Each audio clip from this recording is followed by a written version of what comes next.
दोस्तों सबसे पहले आप इस आर्टिकल को देखिए। आज दुनिया में बिलियन डॉलर्स की वैल्यूएशन वाली 1200 से भी ज्यादा कंपनीज मौजूद हैं। पर क्या आप जानते हैं कि दुनिया की पहली बिलियन डॉलर कंपनी कौन सी थी? ये थी यूएस स्टील, जो साल 1901 में 1.4 बिलियन डॉलर्स के वैल्यूएशन को क्रॉस कर चुकी थी। और इसका मालिक एक ऐसा इंसान था जिसने 2 बार अमेरिका को फाइनेंशियल क्राइसिस से बचाया था, जो अपने एक इशारे से कंपनीज को बनाने और तबाह करने की ताकत रखता था। आज अमेरिका एक सुपर पावर है, तो इसके पीछे इस एक आदमी का दिमाग है। एक ऐसा इन्वेस्टमेंट बैंकर जिसने अमेरिका के प्रेसिडेंट्स तक को अपने सामने झुकने पर मजबूर कर दिया। मैं बात कर रहा हूँ जेपी मॉर्गन की, जिसकी पावर, वेल्थ और इन्फ्लुएंस ने मॉडर्न अमेरिका की नींव रखी और दुनिया का सबसे बड़ा बैंक बनाया। लेकिन आखिर ये सब कुछ हुआ कैसे? इसी सवाल का जवाब हम आज की इस वीडियो में जानेंगे।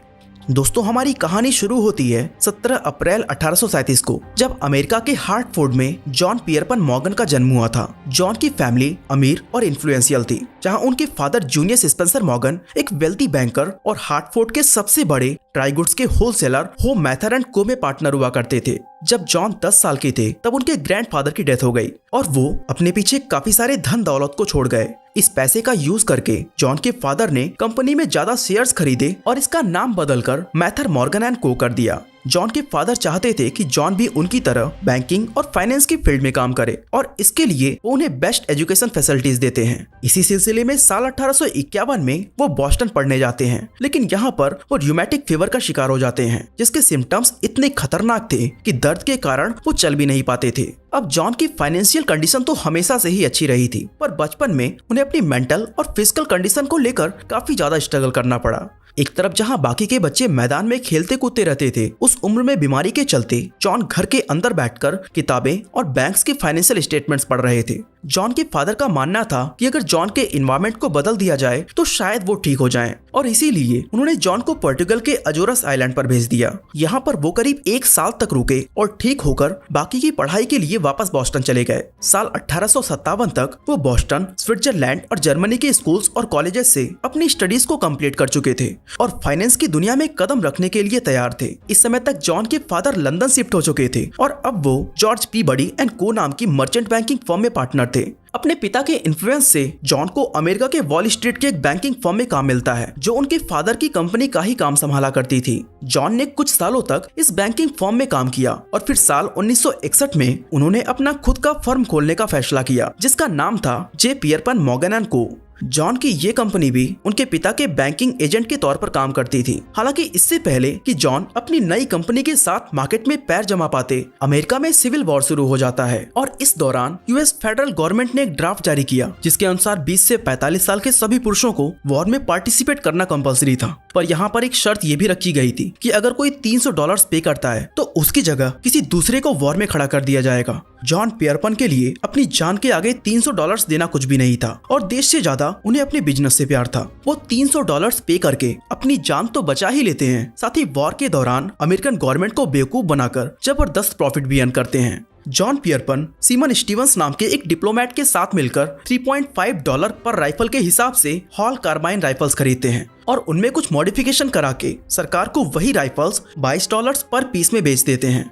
इस तरह वो वॉर के बीच अपने ही देश की गवर्नमेंट को बेवकूफ बनाकर अपने पैसे को 600% तक बढ़ा लेते हैं। जॉन की जिंदगी में एक और माइलस्टोन आता है जब उनकी शादी अमेलिया स्टर्जस से होती है। जॉन और अमेलिया 2 साल से साथ में थे, पर शादी के समय अमेलिया ट्यूबरक्लोसिस से जूझ रही थी। समय के साथ अमेलिया की तबीयत बिगड़ती जाती है और शादी के सिर्फ 4 महीने बाद ही उनकी मौत हो जाती है। 24 साल की उम्र में जॉन पियरपन मॉर्गन अब बिल्कुल अकेले पड़ चुके थे। अमेलिया के जाने के बाद जॉन ने खुद को टूटने नहीं दिया और अपने आप को पूरी तरह से काम के प्रति डेडिकेट कर दिया। दोस्तों, साल 1871 में जॉन के सामने एक जबरदस्त अपॉर्चुनिटी दस्तक देती है, जब उनकी मुलाकात फिलाडेल्फिया के एक फाइनेंशियर एंथनी जोसेफ ड्रेक्सल से होती है।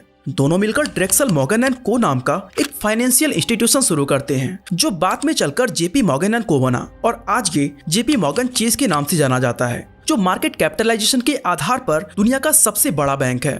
दोस्तों, जेपी मॉर्गन जब से मार्केट में लिस्ट हुआ है तब से इसका स्टॉक प्राइस तकरीबन 1300% तक बढ़ चुका है। मैंने पहले भी अपने वीडियोस में बताया है कि हमेशा अपने इन्वेस्टमेंट का एक हिस्सा स्टॉक मार्केट में इन्वेस्ट करने की कोशिश करें। कई लोग ये पहले से करते आ रहे हैं, पर कई लोग थोड़े न्यू इन्वेस्टर्स भी हैं जो पूछते हैं कि हम कैसे इन्वेस्ट करें, कहाँ करें, क्या कोई ऐसा प्लेटफॉर्म है जहाँ से वो इजिली इन्वेस्ट कर सके। तो इन सभी सवालों का जवाब है तेजी मंदी। तेजी मंदी एक SEBI registered investment research analyst है by one of the most trusted full time broker Motilal Oswal, और मिस्टर रामदेव अग्रवाल जी तेजी मंदी के बोर्ड ऑफ डायरेक्टर्स में भी हैं, जो मोतीलाल ओसवाल के चेयरमैन है। और इसके फाउंडर है मिस्टर वैभव अग्रवाल, जिन्हें मार्केट का 10 साल से ज्यादा का एक्सपीरियंस है। और अगर आप एक न्यू इन्वेस्टर हैं तो आपके लिए बहुत ही अच्छी न्यूज है कि ये पोर्टफोलियोज प्रोफेशनल टीम्स के द्वारा मैनेज और हर हफ्ते रिव्यू किए जाते हैं और मार्केट नीड के हिसाब से रीबैलेंस, यानी कौन सा स्टॉक्स खरीदना या बेचना और कितनी क्वांटिटी में, ये भी मैनेज किया जाता है। तेजी मंदी आपको directly two ready to invest portfolio offer करता है, जो है तेजी मंदी फ्लैगशिप और Teji Mandi multiplier with hand pick basket of 15 to 20 quality and well diversified stock from professionals.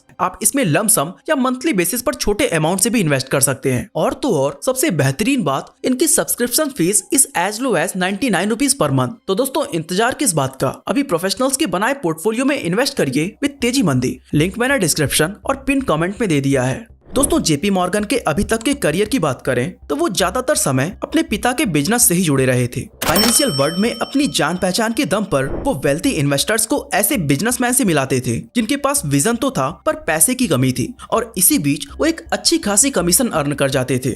सालों की मेहनत के बाद जेपी मॉर्गन ने अपने पास अच्छे खासे पैसे जमा कर लिए और बड़े बड़े प्रोजेक्ट्स में इन्वेस्ट करना शुरू कर दिया। ऐसा ही एक प्रोजेक्ट था American rail board system. America में इंडस्ट्रियल ग्रोथ अपने पीक पर था और ट्रांसपोर्टेशन को इजी बनाने के लिए रेल नेटवर्क को तेजी से एक्सपैंड किया जा रहा था। जेपी मॉर्गन को यहाँ एक ऐसी अपॉर्चुनिटी नजर आती है जो केवल उनकी लाइफ ही नहीं बल्कि पूरे अमेरिका की किस्मत बदलने वाली थी। दरअसल इस समय अमेरिका में मेनली 3 सेक्टर्स डोमिनेट कर रहे थे, ऑयल, स्टील और रेल बोर्ड। ऑयल के सारे मार्केट पर जॉन टी रॉकफेलर की मोनोपोली थी, तो स्टील मार्केट को एंड्रयू कार्नेगी डोमिनेट कर रहे थे, पर रेल बोर्ड में ऐसी कोई भी मोनोपोली एग्जिस्ट नहीं करती थी। इस सेक्टर में कई सारी छोटी छोटी कंपनीज थी जिन्हें एक दूसरे से कॉम्पीट करने और ज्यादा से ज्यादा कस्टमर्स को अट्रैक्ट करने के लिए अपने प्रॉफिट मार्जिन्स को हैवीली कट करना पड़ता था।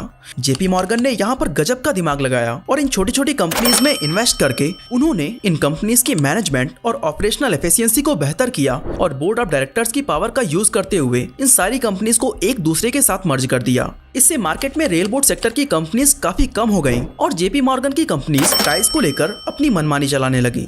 अब क्योंकि JP Morgan rail board sector पर काफी हद तक मोनोपोली क्रिएट कर चुके थे, इससे यूरोपियन इन्वेस्टर्स का विश्वास अमेरिकन रेल बोर्ड सिस्टम की तरफ बढ़ा और इस इंडस्ट्री में स्टेबिलिटी आ गई। एक तरफ जहां उस समय के ज्यादातर इन्वेस्टर्स किसी कंपनी में इन्वेस्ट करने के बाद आराम से बैठकर अपना पैसा मल्टीप्लाई करना प्रेफर करते थे, वहीं जेपी मॉर्गन की सोच इससे बिल्कुल अलग थी। वो जिस भी कंपनी में इन्वेस्ट करते थे उस पर कंप्लीट कंट्रोल जमाने की कोशिश करते थे।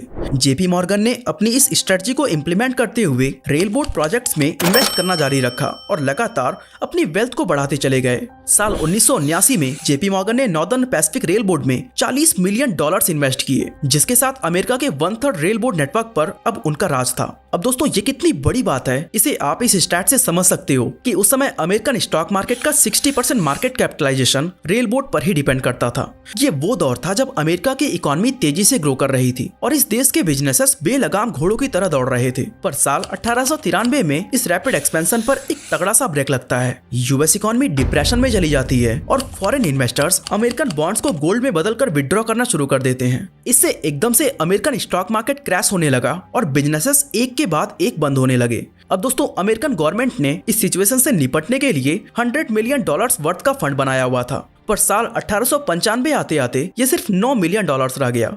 ये अमेरिकन हिस्ट्री का सबसे खतरनाक डिप्रेशन था और अमेरिकन गवर्नमेंट अपने हाथ अब खड़ी कर चुकी थी। इस सिचुएशन में JP Morgan president Grover Cleveland से मिलने वाशिंगटन पहुंचते हैं और उन्हें डिप्रेशन से निकलने का मास्टर प्लान बताते हैं। उनका प्लान था कि वो अपने साथी इन्वेस्टमेंट बैंकर्स के साथ मिलकर एक सिंडिकेट बनाएंगे जो 3.5 मिलियन आउंसेस गोल्ड के बदले में अमेरिकन गवर्नमेंट से $65 मिलियन के गोल्ड बॉन्ड्स खरीदेंगे। क्लीवलैंड के पास जेपी मॉर्गन की बात मानने के अलावा कोई और चारा नहीं था और उन्होंने इस डॉक्यूमेंट पर साइन कर दिया। दोस्तों सिर्फ 22 मिनट के अंदर सारे गोल्ड बॉन्ड्स खरीद लिए गए और इकोनॉमी में पैसा आते ही फॉरेन इन्वेस्टर्स का ट्रस्ट वापस लौटने लगा। अमेरिकन इकोनॉमी को मिले इस बूस्ट के बाद स्टॉक मार्केट की हालत भी सुधरने लगी और 1897 में यूएस इकोनॉमिक डिप्रेशन खत्म हो गया। जेपी मॉर्गन ने न सिर्फ सिंगल हैंडली अमेरिका को डूबने से बचाया बल्कि गवर्नमेंट की मजबूरी का फायदा उठाकर काफी सस्ते में खुद भी गोल्ड बॉन्ड्स हासिल कर लिए। अपनी अपार इन्वेस्टमेंट कैपेबिलिटीज के साथ जेपी मॉर्गन अब दूसरे सेक्टर्स में भी हाथ आजमाना चाहते थे।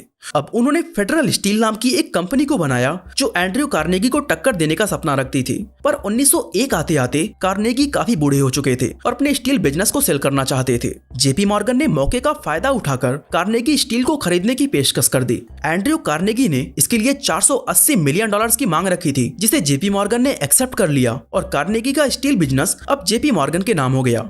जेपी मॉर्गन ने फेडरल स्टील और कार्नेगी स्टील को मर्ज करके एक नई कंपनी बनाई जिसका नाम था यूएस स्टील, और साल 1901 में $1.4 बिलियन की वैल्यूएशन के साथ ये इतिहास की पहली यूनिकॉर्न कंपनी बनी।